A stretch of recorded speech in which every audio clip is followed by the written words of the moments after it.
மண்ணின் மனம் வீசும் ஒரு சிறிய கிராமம். காலையின் முதல் சூரிய கதிர்கள் வயலின் மீது விழுகின்றன. ஒரு முதிய விவசாயி மண்ணை மெதுவாக தொட்டு கண்களை மூடி வணங்குகிறார்.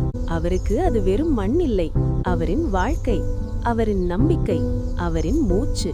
அதே நேரத்தில் நகரத்தின் நடுப்பகுதியில் கண்ணாடி கட்டிடத்தின் 20வது மாடியில் ஒரு வெற்றிகரமான வியாபாரி தனது நாளை ஆரம்பிக்கிறார். அவருக்கு பெரிய அலுவலகம் உள்ளது, அவருக்கு அதிகாரம் உள்ளது, அவருக்கு பணம் உள்ளது. ஆனால் அவரது முகத்தில் அமைதி இல்லை. விவசாயியின் வாழ்க்கை. வெயிலில் உழைத்தார், மழையில் நனைந்தார், காற்றில் நின்றார். அவரது கைகள் கடினமானவை, ஆனால் இதயம் மென்மையானது. மாலை நேரம் சிறிய வீட்டில் குடும்பத்துடன் சாப்பிடுகிறார். சிரிப்புகள், எளிமை, சந்தோஷம்.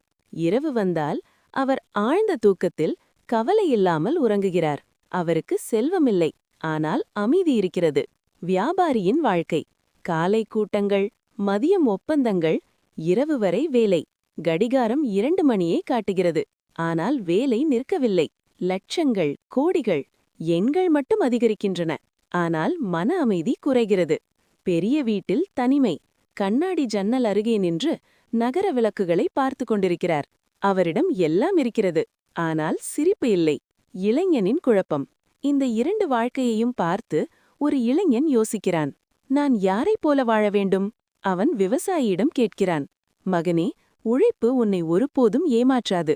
அவன் வியாபாரியிடம் கேட்கிறான். வாழ்க்கை ஒரு ரிஸ்க், தைரியமாக நடந்தால் வெற்றி உன்னுடையது. இளைஞன் அமைதியாக நின்றான். ஒருவருக்கு அமைதி, ஒருவருக்கு அதிகாரம்.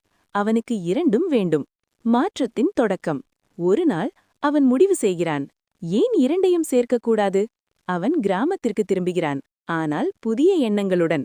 ஆர்கானிக் விவசாயம், ஆன்லைன் விற்பனை, புதிய தொழில்நுட்பம். மண்ணை கைவிடவில்லை, ஆனால் கனவுகளை உயர்த்தினான். அவன் உழைத்தான், அவன் கற்றுக்கொண்டான், அவன் தோல்வியையும் சந்தித்தான், ஆனால் விடவில்லை. வெற்றி. காலம் சென்றது.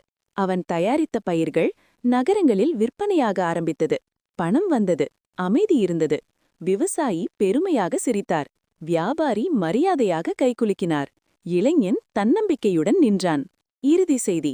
வாழ்க்கையில் எந்த பாதையை தேர்வு செய்வது முக்கியமில்லை. உன் வேர்களை மறக்காமல் உன் சிறகுகளை விரிப்பதே முக்கியம்.